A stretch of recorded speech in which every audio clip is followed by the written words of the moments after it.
CSRA, News Channel 6.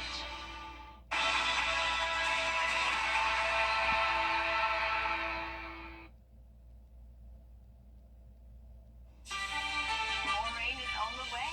All the details on what you can expect in your full forecast coming up. Now on Good Morning Augusta, rain coming down hard and flooding parts of the CSRA. We have the details and your pictures as your number one source for local weekend morning news starts right now. Live from Television Park, this is Good Morning Augusta on WJBF, News Channel 6. Well, good morning, sunshine. Thank you for joining us. It's great to be with you. I'm Sean Cabbage-Stock. Our coverage you can count on begins with that sudden gush of rain, and it's causing some issues last night. There were plenty of flooding going on, particularly in Evans. You're looking at video sent to us by Nikki Jahan, of a street in the West Mill Plantation neighborhood off of William View Parkway. As you can see, the water is flooding the road and going down into that home. According to the sheriff's office, there weren't any injuries reported because of the flooding, which is a great thing. Ivy Falls in Grovetown. These pictures sent to us by Ashley McGee. We also have video from April Walker.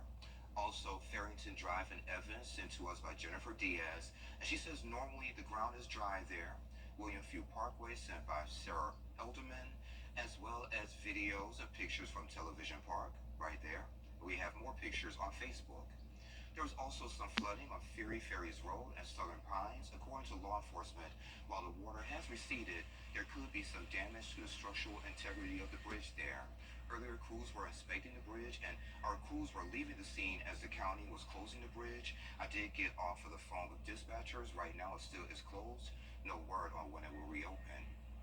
So, Sherry, interesting thing, when the storm came, I went, looked out the window, went back to sleep, and used that as my sleeping machine. Yes, same. Yes, that was so nice to have that peaceful, natural noise just to put us to sleep, right? And we needed it, right? Yes, absolutely. Yeah. A little too much in some areas, but hey, when it rains, it pours, right? Right now, looking at our Live by 6 radar, we do still have a few lingering storms pushing out of the CSRA. Get a little break from the rain this morning, but cloud cover is certainly still persisting. So speaking of those rain totals, wow, a good bit dumping, especially there in Evans, over 5.5 inches. Aiken right at 2.5 inches. Then Barnwell right at 0.5 inch. So not exactly fair in its coverage of the rain, but certainly everyone picked up some, and it was very beneficial. So thankful for that. We've got more on the way right now. Looking outside on our Terry Lambert Hyundai Skyview cam outside of Television Park. Pretty gloomy out there this morning as we have lots of cloud cover across the CSRA, which is keeping temperatures a few degrees cooler, but it's certainly still muggy out there. 73 degrees here in Augusta, 74 in Aiken, and 75 in Edgefield this morning. So planning out for your Sunday morning services, might need to bring the umbrella with you as we could see some lingering showers there in some spots. But temperature-wise, in the 80s. But again, when you factor in that humidity, it's going to feel a little stickier and a little warmer than that. But hey, 80 doesn't look so bad, right?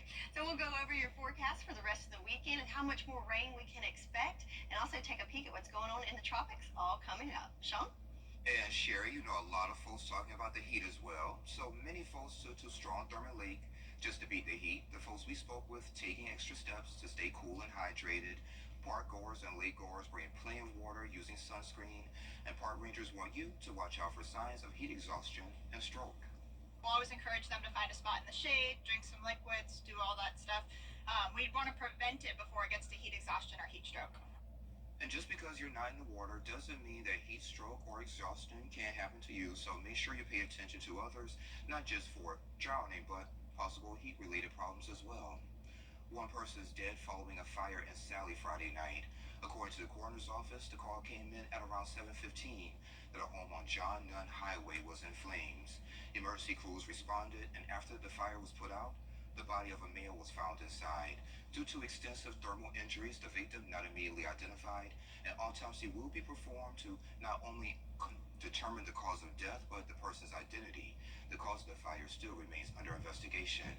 We have an update to a story we told you about yesterday. The Richmond County Sheriff's Office now looking for a suspect in connection with the shooting on Peach Orchard Road.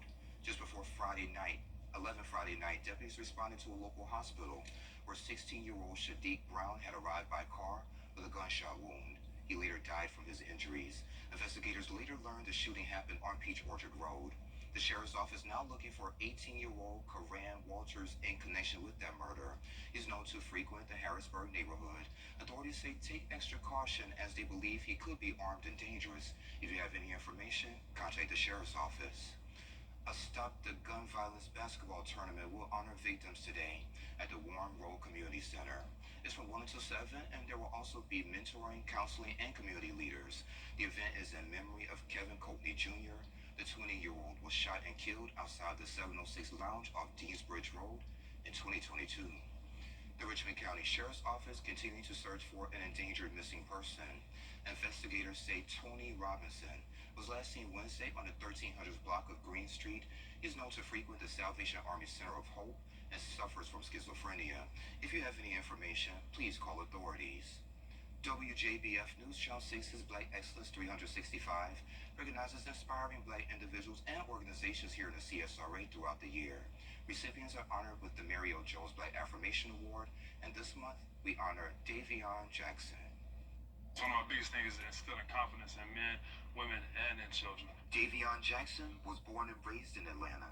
His military service brought him to Augusta. Motivated by his mother's battle with type 2 diabetes, his mission is deeply personal. Not only was it a scary moment for me, I'm the oldest out of 7, so I know so many people in my family that have had type 2 diabetes, and even with them having type 2 diabetes, I tell them all that you can easily fix this. He built pinnacle athletic performance and wellness from scratch, making major sacrifices. I sacrificed an engagement. I sacrificed a woman I love truly and dearly. I sacrificed a lot of my time, a lot of my own money. Focused on quality over quantity, Davion has transformed the lives of his clients through personalized training and support. His clientele ranges from 12 to 80. You have a lot of people that you can pack into a class. Yeah, that's good. But are they really getting good key craft work, what it is they actually really need to be working on? And that's what it is. When you have it one-on-one, or would you prefer a whole group? I prefer one-on-one. The certified trainer and nutritionist also runs a dance studio, offering salsa and cha-cha classes. He believes in the holistic benefits of fitness and dance. Went out to the Dominican Republic. I went to Panama, Santa Cruz, all of these different Latin countries, just to learn, just how to learn how to perfect and to get my timing and everything down. One of my biggest, my motto is, if I can lead you on the dance floor, I can lead you through life. Davion is even advancing his knowledge to better cater to women. One of the ones that I'm going for is certification in PCOS for women, just learning the anatomy of women and their body. My biggest clientele comes from women. I love women. The entrepreneur organizes free fitness boot camps, charity runs, wellness workshops, and even competes in Dancing with the Stars to raise money and awareness. I've helped men from being divorced to being back on good terms with their wife, all by losing weight, losing their self-confidence. Same thing goes for women, helping women feel good about themselves, even with women that are pregnant. Hey, look, I know that you're pregnant, but keep going throughout the pregnancy. Davion's dedication to fitness and wellness and his entrepreneurial spirit are why he's being honored with this month's Black Affirmation Award. And Davion, again, congratulations, my friend. And if you would like to nominate someone for our award, you could do so at WJBF.com. Helping children become better readers, a one local councilwoman is working to do just that. We have those details next. Whether you're seen on the big screen or you're impacting the local community in a big way, Black excellence is all around us, and we want to celebrate you. Every week, we are highlighting Black independent artists, mainstream entertainers, and inspiring entrepreneurs. And all these stories are right at your fingertips. Visit WJBF.com and count on News Channel 6. We celebrate Black excellence every day. Celebrating Black Excellence 365, only on News Channel 6. Loose shingles, leaky roof. At AugustaRV.net. All summer, you're invited to the People's Court Block Party gone wild. Real cases, real litigants, real neighborhood drama. You don't walk around in your underwear in the yard, do you? Why not? The People's Court. Hey there, welcome back. You look great today. A local councilwoman is launching a new initiative to help children in reading. Soretta Smith is here to talk all about it. It's great to meet you. It's great to be here. Thank you so much for having me. No problem. So we're talking about literacy. So what inspired you to launch this literacy initiative? So, number one, I love to read. I grew up as a child, loving to read. Books were an escape. Books helped me learn about different people, different cultures. Books inspired me to dream about places and things. And so I want to see that for our children. But being an elected official, I was actually attending a seminar where the topic was literacy. And they began to talk about the data. Yeah. And 68% of fourth graders in the state of Georgia are not reading proficiently. And those numbers just, I literally sat there with my mouth wide open. Nationally, it's 70% of fourth graders are not reading. And then hearing about the long-term impact. So it's not just an educational issue. It's an economic issue. It's a workforce issue. It's a health issue. It's a social issue. I guess my question would be, what happened in the third grade that they're not on that level in the fourth grade? That's a good question. And I believe that a lot of it, it has to do, so when you look at the data, it says that 60% of low-income families are not able to buy books. So that means outside of school, outside of a public library, children are not reading. They're not, because their parents can't afford to buy books. It also shows that 21% of adults in America are struggling with literacy issues. So maybe some of these same children that are struggling, they have parents that are struggling. And so it's just like a cycle that just keeps repeating itself. And so we've got to figure out, is that part of the disconnect? I believe that's a piece of the disconnect. But what are the other components of the disconnect that kids, like you said, by the time they're getting to the end of the third grade year and being promoted to fourth grade, they're not reading proficiently? And I believe that the state of Georgia is invested in that. They've created a task force or a council, a reading council, as Senate Bill 211. They're partnering with several other organizations to really launch this literacy initiative across the state of Georgia. And they've encouraged, local leaders to come back home and to do the same thing in our area. So what can guys or, dads do to kind of help their children get on the right track when it comes to literacy? If people are interested, especially in the Grovetown area, and they want to come out and help read, these are the books. So it's twofold. I'm also tackling literacy, but these are books that are specifically about local government. Oh, cool. Georgia Carolina visits City Hall. Georgia Carolina visits our hometown heroes. And so I can't get out and be everywhere to read to everybody. And so if anyone's interested in getting out, taking these books and reading about local government and helping our kids learn about local government, they can reach out to me if anyone's interested in volunteering. We're going to be doing a book drive. If there's anyone that's interested in helping with, when we get ready to go to the Dome in February. So we're going to be doing a lot of different things. They can contact me directly, and we'll get them to work. Yeah, if we want to lift people up, we want to lift these kids up, and we want to help break these cycles of poverty, we have to start somewhere. So scheduling time, making it something mandatory in the home that every week we're going to read 5 books, and having that time and sitting down. I would love to see churches begin to implement some type of literacy or reading program in the church as well. And then, again, participating in the Read Bowl that they're going to have statewide. In February of 2025, there's going to be a reading day at the Capitol, at the state Capitol. I want to take a bus of kids up there.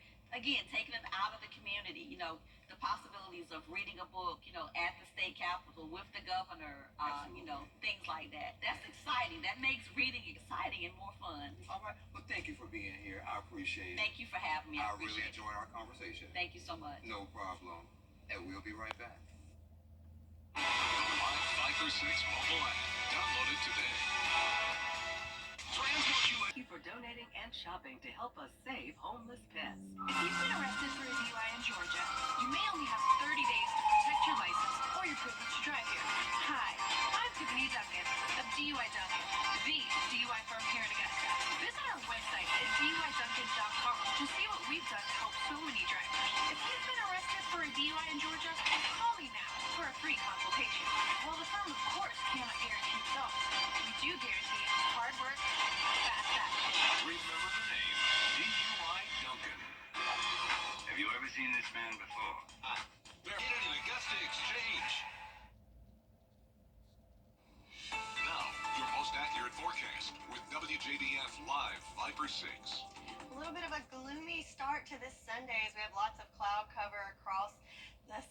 especially here in Augusta, as we can see on our Terry Lambert Hyundai Skyview cam. So a little bit of lightness trying to peek out from the clouds from the sunshine, but overall, mostly cloudy conditions. Temperature-wise, we're at 73 degrees. Winds are nice and calm, and some areas, especially around bodies of water, could have a little bit of fog this morning, so keep that in mind. And that has a lot to do with the rain that fell yesterday. So here's a 12-hour loop of Live Viper 6 to show you those showers and storms that pushed through the CSRA yesterday. So pretty intense there with the thunder and the lightning. And of course, when you see those reds and yellows, that's where we saw those heavier downpours, creating some flooding situations through parts of the CSRA. So our 48-hour rain totals here. So again, most of that fell in the last 24 hours. But if you recall, places like Saluda County got a good bit on Friday. So that brings their 48-hour total up to 3 inches. But of course, Evans takes the cake with over 5.5 inches of rain. That is a good bit to fall in such a short amount of time. But everyone picking up some beneficial rain, upwards from a half an inch to, of course, over 5.5 inches, which is great news for our farmers forecast.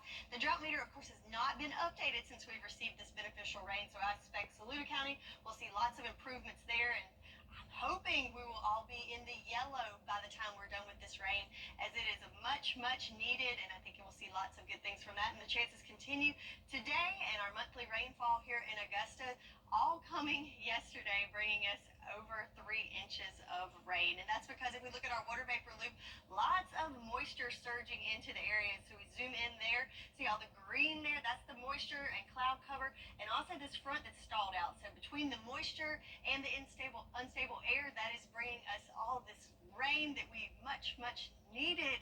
Thank goodness. So timing out the trouble for today.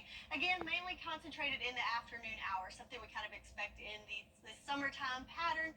But again, once we get into those late afternoon to evening hours, that's when we'll see some widespread showers. So let me show you here on our 48-hour futurecast. There's that cloud cover throughout the morning hours today, and then it seems like 2 o'clock is kind of our magic hour there when we start to see those cells start to pop up more isolated in nature, and then becoming more widespread as we go through the afternoon. But again, notice we've got those magentas and reds and oranges. That's where we can see those heavy downpours, and if the system is very slow moving, that's where we have the risk of the flooding that can occur, and especially after the rain of yesterday, kind of at an increased chance of seeing that flooding today. So keep in mind that continues into the late evening hours and then kind of wanes off as we get towards the midnight hour, and then we're back to cloud cover Monday morning, and then kind of wash and repeat the next several days. In the afternoon, we'll see those isolated to scattered storms showing up.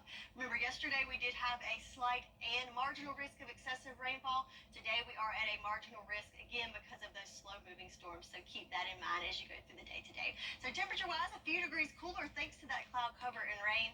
However, the moisture and the humidity still sticks around, so it's going to feel a little sticky out there today again.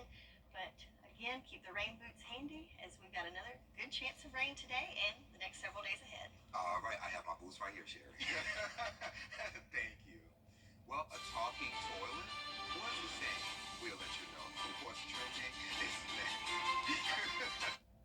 There's a lot to the bath. Back to school is right around the corner. Join United Way of the CSRA and WJBF News Channel 6 for the annual Stuff the Bus event. Visit WJBF.com/StuffTheBus through July 20th to donate to schools in our community. After the event, our incredible companies and volunteers will help distribute all donations to students in Richmond, Columbia, Burke, and surrounding counties. Stuff the Bus is sponsored by WJBF News Channel 6, United Way of the CSRA, and our Getting Your Best partners. At WJBF's Television Park Productions, our mission is to provide local businesses with top quality video and digital content at an affordable price. With decades of experience, our award-winning creative team will guide you step by step through the creative process, resulting in a successful marketing message for your brand. Over the years, we've helped hundreds of local businesses expand their voice. Visit WJBF.com/creative to find out how we can do the same for you. Hey, y'all, welcome back. Time to take a look at what's trending. So apparently there's a talking toilet. Listen to what it has to say. I'm just a porcelain prince trying to live my dream in a world where my pipes are safe and clean. These non-flushables are taking its toll, and they're breaking my heart, my pipes, and my soul. So this is Mel, the singing and talking toilet. So Mel is a part of the Responsible Flushing Alliance. The goal is just to inform everyone about the items and materials that are not designed to be flushed. So it was released in Anaheim at the VidCon 2024. And apparently, Flush Smart Month started on July 1st. Oh, who knew? Yeah. Flush Smart Month. Yeah, who knew? It's a month for everything. Oh, yeah. Yeah, so I'm a little concerned about the talking toilet about what it could say. Maybe you should change your diet. Stop coming here. I don't want to see you. I'm hiding. Oh, goodness. And it's moving its flap. I love it. So I love this one right here. Krispy Kreme celebrating World Chocolate Day by re-releasing chocolate glazed donuts for this weekend only. The company is also offering customers a chance to get a dozen chocolate glazed donuts, half the price, with a purchase of any dozen at a regular price. And today is World Chocolate Day. All right, that's something I can get behind. Mhm. I didn't know about the toilet month, but Yeah. World Chocolate Day, yes. Let's do Yes, give me some plain M&Ms. It's that joke, y'all. So coming up on Good Morning Augusta, we're talking about Tropical Storm Beryl, okay, targeting the Gulf Coast. How some folks in South Carolina are helping. But first, let's send to New York, where the ABC News team is standing by with a look at what's coming up on Good Morning America. Hey, y'all, good morning. Good morning, and coming up on GMA, President Biden under pressure. Texas residents prepare for the storm as it heads for landfall after its destructive path in the Caribbean. Our weather team is tracking the storm that is picking up intensity in the Gulf. Plus, 2 New Jersey teens stepping in to save their friend after his heart suddenly stopped. Their quick action is being credited for saving his life. That is all coming up right here on GMA. Can you really count on? Live from Television Park, this is Good Morning Augusta on WJBF News Channel 6. Hey there, welcome back at 7:30. Thank you for staying with us. Volunteers from South Carolina and Texas preparing to help as Beryl makes his way there. Taylor Farmer spoke with one of them. With the sun shining in Houston, Texas, Friday morning, Sunny outside, we have some clouds.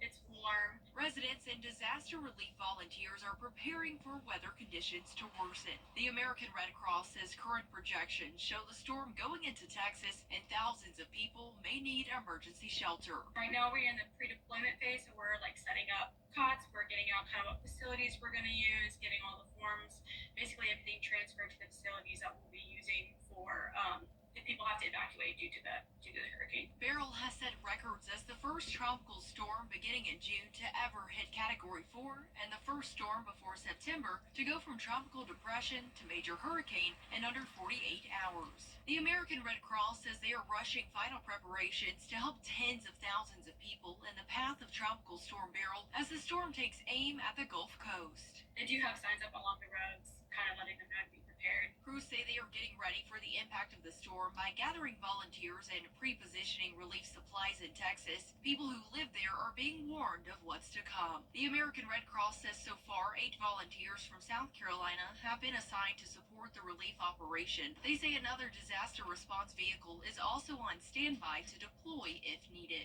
I'm really hoping that we're able to provide help, and that sense of security and support is what I'm really hoping we're able to provide the people of Texas during this time. So Sherry, not a direct impact here, but will we see any effects from it?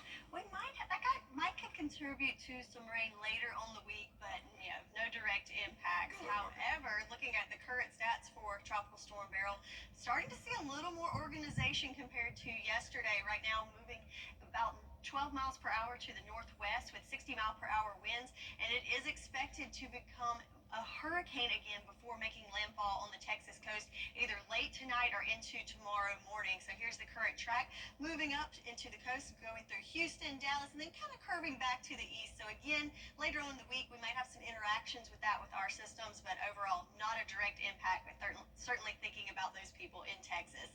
So back at home in Swainsboro, looking at our Terry Lambert Hyundai Skyview Cam, a gloomy start to the day with lots of cloud cover there. And it's going to it's pretty much staying that way for much of the day today. A great day to cozy up inside and watch a movie. Current winds coming from the south, bringing lots of moisture, but very calm for us right now. Temperatures on the mild side, 73 degrees here in Augusta, 75 in Barnwell, and 73 in Crawfordville alike. So good news is air temps staying below average. So how about some upper 80s? However, with that warm, moist air, it's still going to feel like triple-digit heat, just very, very sticky, even though those air temps are a little bit cooler than we've had the last couple of days, thanks to that cloud cover. So we'll talk about the rain that's coming this afternoon and also those temperatures. Where do we go from here? We'll have it all in the full forecast coming up. Sean? Alrighty, sounds good, thank you. The new Mrs. South Carolina is from Edgefield County. Ariana Meadows spoke with her about her future plans. Davis Wash tells us she grew up in Edgefield, South Carolina, and competed in pageants at an early age. She previously held the title of Miss Clemson 2024. I just want to take in every second I have with this and try to make it as big as I can. I know I have such a responsibility and such incredible opportunity to make impact in the state that has given me the world, and I want to give back to everyone that's helped me get here. For Wash, giving back means helping children with incarcerated parents and reconnecting families. An experience, she says, is personal. I'm hoping to touch every South Carolinian child that is sitting at home without a loved one at home with them, because that is a very lonesome feeling that I have known before. And while my father is home now and our family is whole again, that's not the reality for a lot of children that face this. Wash tells me she spends her weekends helping local nonprofits reconnect inmates with their children. And I also have an amazing partnership with Raleigh's Readers, which is a program in South Carolina where children's bedtime stories are recorded by their mother or father that are inside of these prisons.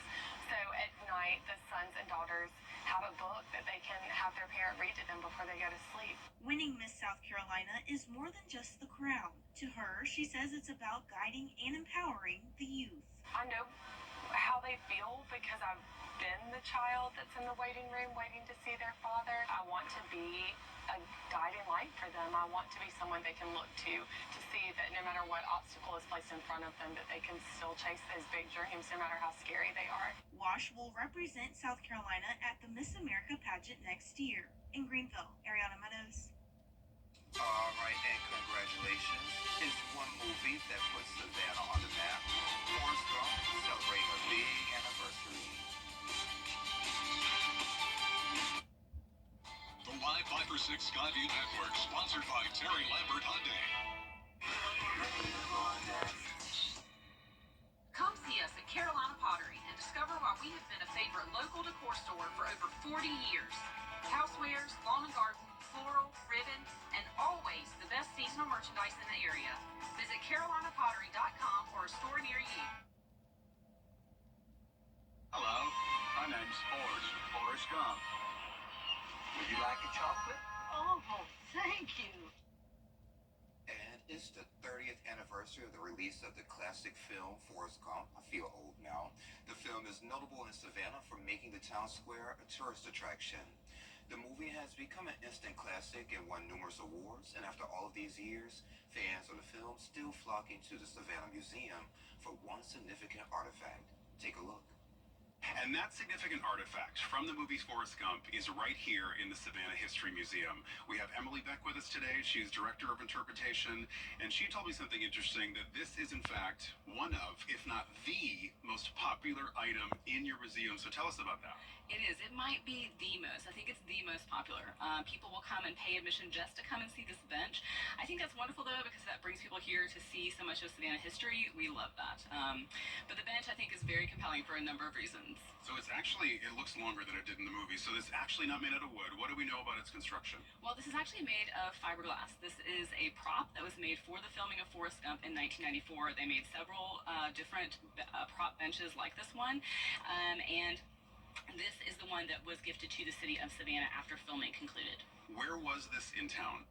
This was in Chippewa Square. So today, if you go to Chippewa Square, there is not a bench like this on the outside of Chippewa Square, but they wanted to film there. They liked the location, and so they went ahead and built these benches to go around the square for the filming.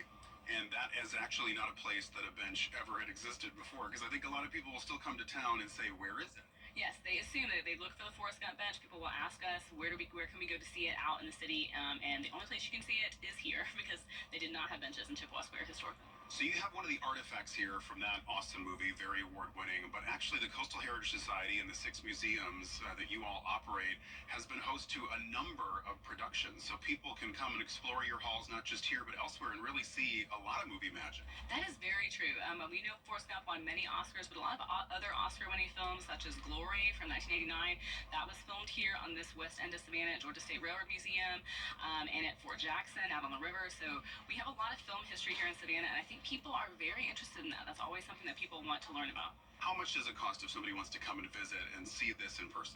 If you want to come to Savannah History Museum, you can pay admission for $10 plus tax to come and see just this museum, but you can also purchase a C3 pass, which will get you into 2 other Coastal Heritage Society sites. And then you can go one step further and become a member of the Coastal Heritage Society. You can visit every site, each of the 6 sites, as many times as you want. Thanks so much for your time today. We appreciate it. Thank you. Thanks for coming out. And if you want to see the film, you can take a road trip to Savannah. The Lucas Theater will be showing that film on Thursday, July 25th at 7 p.m. There we go. Now check out the local forecast coming up next. The WJBF Live Viper 6 Skyview Network is sponsored by Terry Lambert Hyundai. Low prices, big selection, and committed to quality customer service. Now, your most accurate forecast with WJBF Live Viper 6. So looking out your window this morning, probably seeing a good bit of cloud cover, kind of gloomy and dreary, but how about let's take a trip to the Sunshine State where we can see some blue skies and some sunshine on our Terry Lambert Hyundai Skyview Cam in Clearwater Beach, Florida. So certainly a beautiful shot there, and I'm sure the beach is a great place to be today. But back at home for us, again, lots of cloud cover. Temperatures in the 70s, 73 here in Augusta, 75 in Allendale, Barnwell, Thompson, Evans, keep it going. 74 in Millen and Swainsboro, and 75 in Sylvania. Some more 70s across the board, kind of hanging out there in those lower to mid 70s from Crawfordville to Sparta. And good morning to you in Washington. Looks like one of the cooler spots there at 73 degrees. So even though our air temps today will be noticeably cooler, 89 degrees, hey, we'll take it. We've been in the upper 90s the last couple of days, made it a 94 yesterday. So 89 looks good. However, it's not going to feel that cool thanks to all the humidity. It's going to still feel like triple-digit heat over the next several days. So kind of air temps a little lower, but still not feeling much relief there. And that's because we have all this moisture that is surging in from the south. And we'll call it a soggy stall, if you will, as we have that frontal system that's kind of stalled out over us, and all that moisture that's coming up from the south, and the combination between the two not only keeps it humid, but also gives us a great shot at some rain chances, as we certainly need it, as it's been very, very dry. But it seems like it's an all or nothing effect here, as we have a great chance of rain for today, and that continues over the next couple of days. Average rainfall this month, we put a pretty good dent in that just yesterday alone here in Augusta, and more on the way today. So let's see how it plays out here in our futurecast. Here's the clouds that are covering this morning. Those will continue for over the next several hours. Then that magic hour of 2 o'clock, it looks like we'll start to see those cells appear throughout the CSRA, and they kind of merge together for more of a widespread coverage as it pushes to the east. But notice we have those magentas and red colors there. That's where we can see not only the thunder and the lightning, but also that heavy downpours. And if it's slow moving, that's where we get that ponding on the road, and also a chance of some flash flood warnings. So keep that in mind, especially with all the rain of yesterday. That will continue pushing that rain throughout the late evening hours, and then after midnight it will sink to the south, and we'll start to see some clearing overnight, and then wash and repeat for the next couple of days. When we get into those magical afternoon hours, that's when we'll start to see those showers and storms pop up. But today I think is our best chance of the widespread coverage. Next couple of days will be more isolated in nature. Again, we do have a marginal risk of excessive rainfall for today, so keep that in mind. And as always, if there is rain on the road, if you can't see anything below you, turn around, don't drown. Highs for today in the upper 80s to lower 90s, and flows overnight muggy in the 70s, and will continue a trend of below average temps. But again, when you factor in that humidity, still going to feel really sticky out there. So 10-day forecast, chance of showers and storms for the next several days, especially in the afternoon hours, and below average temps for the next several days as well. That's your forecast, and we'll be right back. With high inflation, Say located at Augusta Exchange. Now, WJBF sports coverage you can count on.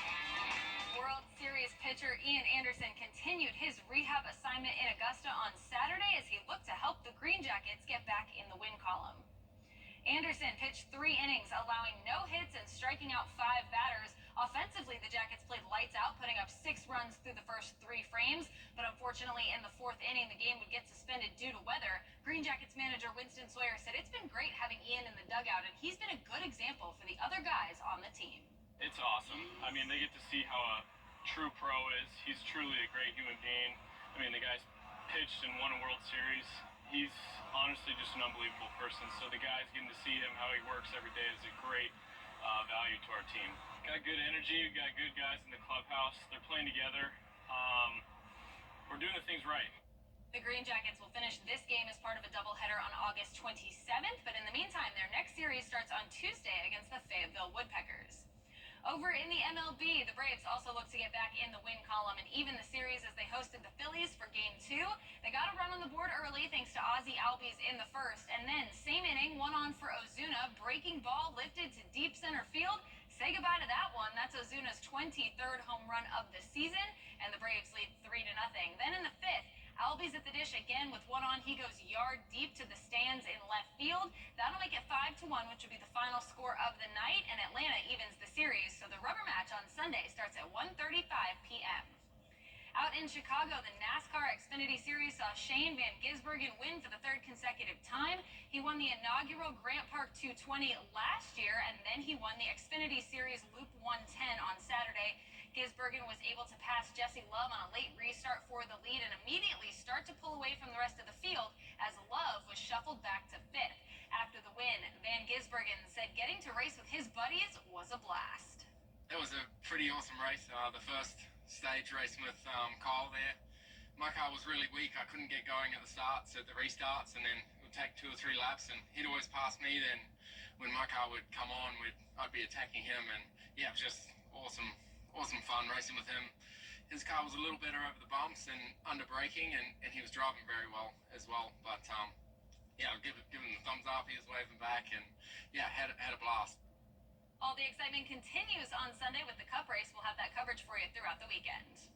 And finally, in the 3rd round of the John Deere Classic, Davis Thompson broke away from the rest of the field, shooting 9 under on Saturday. He now leads the way at 21 under. Then 2 shots behind him are Eric Cole and Aaron Rye. At 17 under are Hayden Springer and C.T. Pan. With one final round on Sunday, anything can happen, so we'll be keeping an eye on this tournament and bringing you consistent updates from the 2024 John Deere Classic throughout the weekend. And that does it for Morning Sports. Weather headlines on News Channel 6, brought to you by Hickson Roofing. The News Channel 6 mobile app is now even better. Download it today. On July 4th...